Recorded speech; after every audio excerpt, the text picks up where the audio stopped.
Yeah, I don't know if we'll be able to get out of here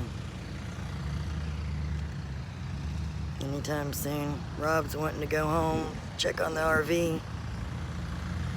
But I don't know if our Kia is gonna make it through that little pond at the front of the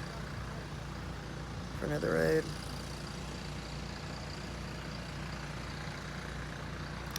It looks like the Notisassa Road, though, is no longer underwater like it was this morning. Can y'all see that?